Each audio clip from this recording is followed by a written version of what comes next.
आज हम पढ़ने वाले हैं प्रश्नावली संख्या 16.2 जिसके अंदर हम बेलन के बारे में अध्ययन करेंगे। तो सबसे पहले देखिए बेलन होता क्या है, कैसा ये दिखता है।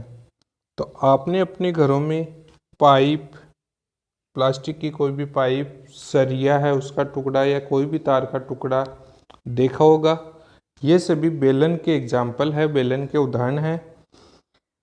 बेलन जो है उसके सिरे होते हैं वो हमेशा वर्ताकार आकृति के होते हैं। ठीक है, जैसे हमने यहाँ कोई भी एक डायग्राम ले लिया बेलन का। इसके अंदर देखिए ये जो नीचे वाला भाग और ऊपर वाला भाग, ये जो दोनों भाग है वो एक वृत्त की आकृति के समान होते हैं। इनका क्षेत्रफल पाई आर स्क्वायर होता है और ये जो इसका शेष भाग है, गोल भाग, इसको हम इसका वक्र पृष्ठ कहते हैं। ठीक है, तो आइए इसके कुछ सूत्र के बारे में अब हम पढ़ते हैं। सबसे पहले हम पढ़ेंगे बेलन का वक्र पृष्ठीय क्षेत्रफल। तो जो बेलन का वक्र पृष्ठीय क्षेत्रफल होता है वो होता है 2 पाई आर एच वर्ग इकाई। उसके बाद देखिए वृत्त जो बेलन है उसका संपूर्ण पृष्ठीय क्षेत्रफल, बेलन का संपूर्ण पृष्ठीय क्षेत्रफल होता है 2 पाई आर एच प्लस आर वर्ग इकाई।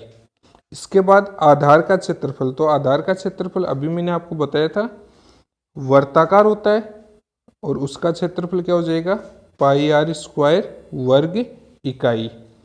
इसके बाद देखिए इसका आयतन, बेलन का आयतन है वो पाई आर स्क्वायर एच घन इकाई होता है। ठीक है, ये सभी सूत्र। अब हम बेलन से संबंधित कुछ उदाहरणों को हल करेंगे। देखिए उदाहरण नंबर 1। उदाहरण नंबर 1 है एक बेलन के आधार का क्षेत्रफल 154 वर्ग तथा ऊंचाई 21 सेमी है। बेलन का आयतन और वक्र पृष्ठीय क्षेत्रफल ज्ञात कीजिए। तो सबसे पहले देखिए इसके हल के अंदर जो जो चीज़ें हमें दी हुई है वो सभी लिखेंगे। पहले दिया हुआ बेलन के आधार का क्षेत्रफल कितना है, 154।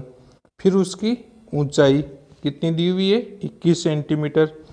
फिर सबसे पहले देखिए हमें बेलन का आयतन निकालना है। तो बेलन के आयतन का सूत्र क्या होता है, अभी मैंने आपको बताया था पाई आर स्क्वायर एच। तो देखिए इसके अंदर जब इसको दो भागों में बांटे तो एक तो बन रहा है पाई आर स्क्वायर और एक है एच। तो पाई आर स्क्वायर किसका क्षेत्रफल होता है, उसके आधार का क्षेत्रफल जो वर्ताकार भाग होता है। तो आधार का क्षेत्रफल हमें दे रखा है कितना है, 154 वर्ग सेमी। तो आधार का क्षेत्रफल गुना ऊंचाई का मान ही क्या हो जाएगा, इसका आयतन। तो देखिए आधार का क्षेत्रफल हमने रख दिया 154 और ऊंचाई लिख दी 21। 154 और 21 को जब गुना करेंगे तो कितना आ जाएगा, 3234 घन सेमी, जो कि क्या हो जाएगा, बेलन का आयतन। इसके बाद हमें निकालना है इसका वक्र पृष्ठीय क्षेत्रफल। तो देखिए वक्र पृष्ठीय क्षेत्रफल निकालने के लिए हम क्या करेंगे, सूत्र क्या होता है वक्र पृष्ठीय क्षेत्रफल का, 2 पाई आर एच। ठीक है, इसके अंदर हमें मान रखने हैं। तो देखिए सबसे पहले वक्र पृष्ठीय क्षेत्रफल निकालने के लिए हमें आर की आवश्यकता पड़ेगी, क्योंकि यहाँ देखिए पाई का मान हम लिख सकते हैं 22/7, एच का मान हमें दिया हुआ 21 सेमी, आर का मान हमारे पास नहीं है। तो सबसे पहले हम आर का मान निकालेंगे और आर का मान किससे निकालेंगे, जो आधार का क्षेत्रफल हमें दिया हुआ है उसकी सहायता से हम आर का मान निकालेंगे। तो सबसे पहले देखिए पाई का मान, तो पाई का मान हमने कितना रख दिया, 22/7 आर स्क्वायर, आर हमें निकालना है इसलिए लिख देंगे आर स्क्वायर। और कितना है इसका मान, 154। फिर देखिए ये जो 22/7 है इसमें जो 7 है वो गुना हो रहा है, सॉरी बट्टा में है, भाग जा रहा है। तो 154 की तरफ आते किस में चला जाएगा, गुना में। तो 154 से गुना हो जाएगा। फिर देखिए 22 का जब हम पक्षांतरण करेंगे, 22 आर स्क्वायर से गुना हो रहा है तो किस में चला जाएगा, भाग में या बटा में। तो आर स्क्वायर का मान कितना आ जाएगा, 154 गुना 7 बटा 22। 22 का भाग जब हमने 154 में दिया, 154 में जब 22 का भाग देंगे तो कितनी बार जाएगा, 7 बार। ठीक है, 7 को जब 7 से गुना करेंगे तो कितना जाएगा, 49। तो आर स्क्वायर का मान कितना हमारे पास, 49। इधर जब आर स्क्वायर की तरफ हम स्क्वायर हटाएंगे, इधर जब स्क्वायर हटाएंगे तो इस तरफ क्या जाएगा, रूट। और रूट 49 का मान हम जानते हैं कितना होता है, 7। तो हमारे पास आर का मान कितना जाएगा, 7। ठीक है, अब देखिए हमारे पास सभी चीजें आ गई जो हमें सूत्र में आवश्यक है। आर का मान भी आ गया, एच का मान भी आ गया, और पाई का मान हम कितना रख देंगे, 22/7। तो फिर देखिए बेलन का वक्र पृष्ठीय क्षेत्रफल, बेलन का वक्र पृष्ठीय क्षेत्रफल हमने लिख लिया 2πRh, 2 आ जाएगा, फिर पाई की जगह 22/7, फिर उसके बाद आर का मान जो अभी हमने निकाला था 7 और एच का मान 21।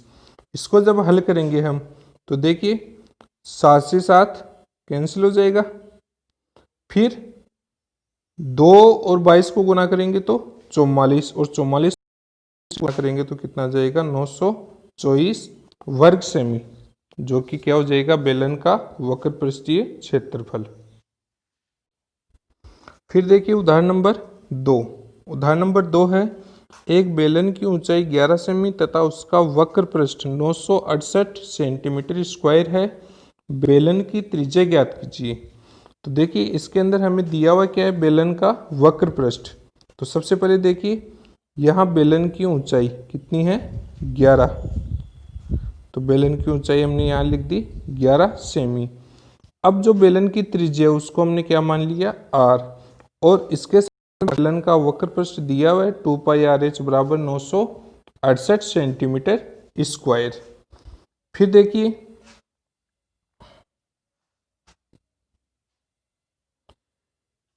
बेलन का जो वक्र पृष्ठ है उसके अंदर हम मान रखेंगे, सूत्र क्या था हमारे पास, 2πr और h।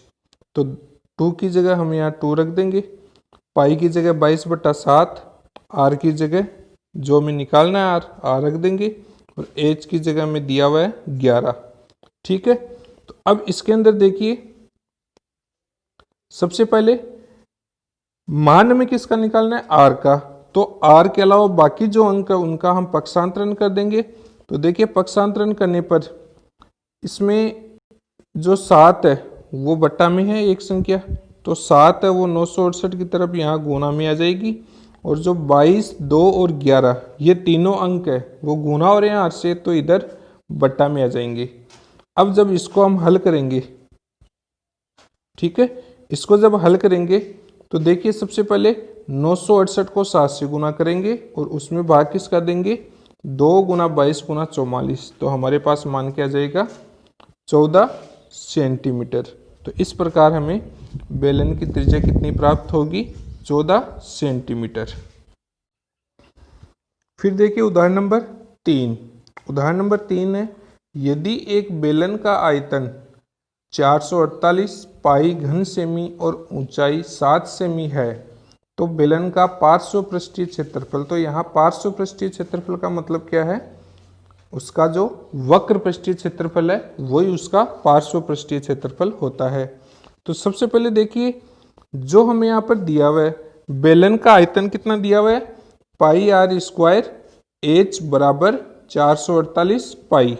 तो यहाँ हम लिखेंगे पाई आर स्क्वायर एच बराबर 448। ठीक है, ये चीज़ हमें दी हुई है, 48 पाई, पाई और दिया हुआ आगे। तो इसमें देखिए हम पाई से पाई कैंसिल कर सकते हैं, तो यहाँ भी देखिए हम पाई से पाई को कैंसिल कर देंगे।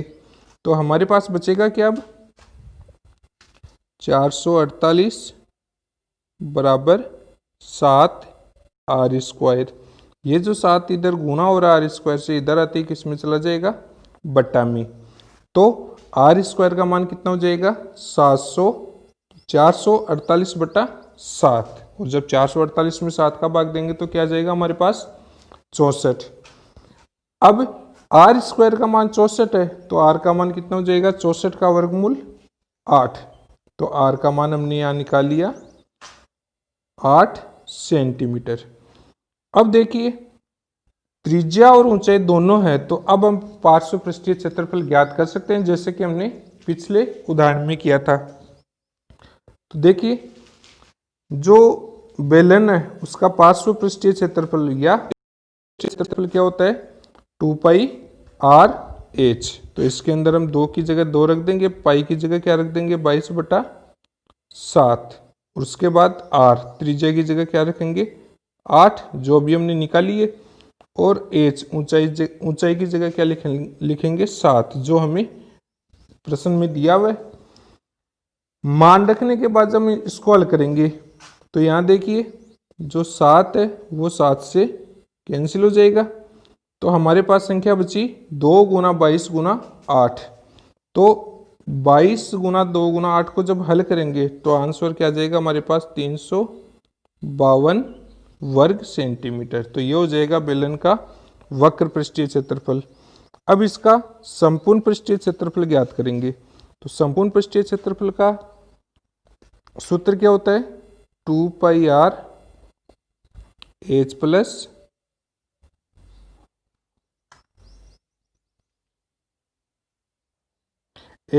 आर। तो यहां देखिए सूत्र के अंदर हम मान रख देंगे, 2 की जगह 2 रख दिया, पाई की जगह 22/7, आर की जगह रख दिया हमने 8, एच प्लस आर की जगह रख दिया 7 + 8। इसको जब हम हल करेंगे तो 2 गुना 22/7 गुना 8 तो ये आ जाएगा ये वाला 8, और 7 और 8 को जोड़ेंगे तो हो जाएगा 15। इसको जब हम हल करेंगे तो आ जाएगा 5280/7। अब 5280 में जब 7 का भाग देंगे तो हमारे पास आंसर आ जाएगा 754.28 वर्ग सेमी।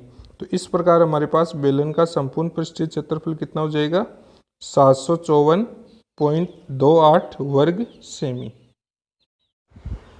आज आपको होमवर्क के रूप में प्रश्नावली 16.2 के जो क्वेश्चन नंबर 1 से लेकर क्वेश्चन नंबर 7 है वो आपको करने हैं। यदि किसी विद्यार्थी के पास बुक नहीं है तो आप अपने ऐप के अंदर जो ऊपर 4 ऑप्शन दे रखे हैं उनमें असाइनमेंट का ऑप्शन दे रखा है, उसके अंदर आप होमवर्क देख सकते हैं, अन्यथा इसका स्क्रीनशॉट लेकर भी आप होमवर्क कर सकते हैं।